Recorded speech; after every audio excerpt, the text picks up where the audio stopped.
तकरीबन 100 साल पहले एक शख्स ने सुबह के वक्त अखबार देखा। वो ये पढ़कर हैरान और खौफजदा हो गया कि इसका नाम फौत हो जाने वालों के कॉलम में दर्ज था। अखबार में गलती से इसकी वफ़ात की इतला शाया हो गई थी। ये खबर पढ़ने से इसे सख्त सदमा हुआ। इसने सोचा, क्या मैं ज़िंदा हूँ या मर चुका हूँ। थोड़ी देर बाद जब इसके हवास बहाल हुए तो इसने सोचा कि लोगों ने इसके हवाले से किन तासुरात का इजहार किया है। वफ़ात की खबर की सुर्खी थी, डायनामाइट किंग फौत हो गया। खबर में लिखा था वो मौत का ताजिर था। दोस्तों, दर हकीकत वो शख्स डायनामाइट बम का मौजिद था। इसने पढ़ा कि इसके लिए मौत का ताजिर के अल्फाज इस्तेमाल किए गए हैं, तो इसने खुद से पूछा, क्या लोग मुझे इन अल्फाज में याद रखेंगे। इसने सोचा कि वो इस तरह याद रखा जाना नहीं चाहता। इस दिन से इसने अमन के लिए काम शुरू कर दिया। दोस्तों, क्या आपको पता है कि वो शख्स कौन था? डायनामाइट किंग दरअसल एल्फ्रेड नोबेल था और इसे आज पूरी दुनिया में अजीम तरीन नोबेल प्राइज़ के हवाले से याद किया जाता है। दोस्तों, आपने कभी गौर किया कि आपका असल असासा क्या है? आप मरने के बाद किस तरह याद किए जाना चाहते हैं? क्या आप मोहब्बत और एहतराम से याद रखे जाना चाहते हैं? क्या आप चाहते हैं कि लोग आपकी कमी महसूस करें? और क्या आपकी आइंदा नस्लें आपका नाम फ़ख्र से ले सकेंगी? ये वो सवालात हैं जो आने वाले कल के मुताल्लिक हैं, लेकिन ये सवालात अगर हर वक्त सामने रखे जाएं तो आपका मौजूदा अमल बदलना शुरू हो जाएगा और आप फौरी नताइज के कायल नहीं रहेंगे, बल्कि आप आने वाले कल को देखेंगे।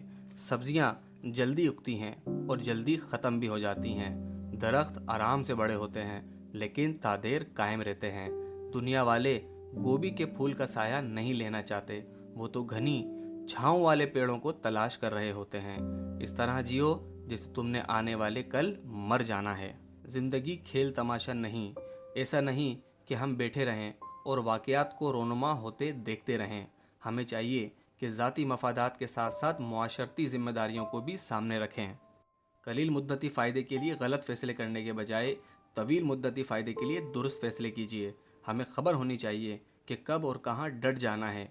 बड़े एतमाद के साथ भटकने से बेहतर है कि हम किसी बड़े मकसद को मद्देनज़र रखें और छोटे छोटे कदमों के साथ मंजिल की तानिब चलते जाएं। ये ज़रूर याद रखें कि हम इस सैयारे पर एक मकसद के लिए भेजे गए हैं। हम एक कुल के जुज़ हैं। हम एक बड़ी तस्वीर का अहम हिस्सा हैं। अजीम लोग अपने पीछे बहुत कुछ छोड़ जाते हैं। वो दूसरों का भला करना जानते हैं। वो ज़िंदगी में मुतहर्रिक रहते हैं और इनकी मौत दूसरों को तहरीक दी जाती है। सर सैयद अहमद ख़ान, माओ ज़ेतुंग, अल्लामा मोहम्मद इकबाल, सैयद कुतुब, वासिफ़ अली वासिफ़ और अब्दुल सत्तार ऐधी वो लोग हैं जो दुनिया से जाने के बाद आज भी एक सदा, एक पुकार और एक तहरीक का बाइस हैं। इन बेदागी माजी वाले लोगों ने ही बेदाग मुस्तकबिल की दाग बेल डाली। ये लोग जानते थे कि किसी को तालीम और तरबियत देने का मतलब है कि आपके अफकार अनमट हो जाएंगे। सकरात ने अफलातून को पढ़ाया, अफलातून ने अरस्तू को और अरस्तू ने सिकंदर आज़म को। हर कोई दूसरे के इल्म और नाम को ज़िंदा रखने का बाइस बना। अगर इल्म एक फ़र्द से दूसरे को मुंतकिल ना होता तो अब तक इल्म मर चुका होता और आज हर फर्द अपना अपना पहिया ईजाद कर रहा होता।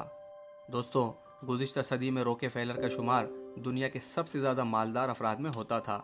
वो कभी एक मज़दूर था और 15-15 घंटे रोज़ाना काम करता था। 1929 में जब इसने अपने कामों से रिटायरमेंट ली तो इसकी दौलत का अंदाज़ा 230 बिलियन पाउंड था, जो इस वक्त की एक बहुत बड़ी रकम थी। इतनी बड़ी रकम एक मज़दूर ने कहाँ से जमा कर ली? दरअसल जवानी में जब इसने मजदूरी शुरू की तो इसने अल्लाह ताला से वादा किया कि वो अपनी आमदनी का 10% खैरात कर देगा। इसने खैरात के ज़रिए गरीब लोगों और तालीमी इदारों की मदद की और खैरात की बरकत से वो अमीर तरीन शख्स बन गया। किसी इंसान को कभी इस बात पर इज़्ज़त व मोहब्बत नहीं मिली कि इसने क्या कुछ हासिल किया है, बल्कि इज़्ज़त इस बात पर अता हुई कि इसने क्या कुछ दूसरों को दिया है। दोस्तों, ज़िंदगी ये नहीं कि आप कितने खुश हैं, ज़िंदगी ये है कि दूसरे आपसे कितने खुश हैं। जो शख्स सिर्फ अपना ही ख्याल करे वो हैवानी सतह पर ज़िंदगी गुजार रहा है, क्योंकि हैवानात भी किसी का ख्याल नहीं रखते। और जो शख्स अपना भी ख्याल रखे और दूसरों का भी, वो इंसान है। और जो अपना ख्याल कम और दूसरों का ज़्यादा रखे वो अल्लाह का दोस्त है और इसका नाम मरने के बाद भी ज़िंदा रहेगा। दोस्तों, वासिफ़ अली वासिफ़ फरमाते हैं, अजीम इंसान भी मरते हैं लेकिन मौत इनकी अजमत में मज़ीद इजाफे का बाइस बनती है। मौलाना रूम एक दफ़ा फरमाने लगे कि सब मरकर कब्रों में जाते हैं لیکن اچھا انسان مر کر لوگوں کے دلوں میں چلا جاتا ہے اور لوگ یاد کے ذریعے اسے زندہ رکھتے ہیں۔ اب فیصلہ آپ پر ہے کہ صرف اپنے لیے زندہ رہنا ہے یا سب کے لیے، قبر میں جانا ہے یا لوگوں کے دلوں میں دفن ہونا ہے، ایک اچھی یاد بننا ہے یا نشان عبرت۔ امید کرتا ہوں دوستو آپ کی اصل شناخت سے متعلق یہ چھوٹی سی ویڈیو آپ کو ضرور پسند آئی ہوگی۔ اپنے ہوسٹ ذیشان عظیم کے چینل کتابوں کی باتوں کو لائک، سبسکرائب اور شیئر ضرور کر لیں اور بیل کے بٹن کو بھی ضرور دبا دیں۔ اگلے ہفتے پھر ملیں گے ایک نئی ویڈیو کے ساتھ، تب تک کے لیے اپنا بہت زیادہ خیال رکھیے گا۔ Good bye.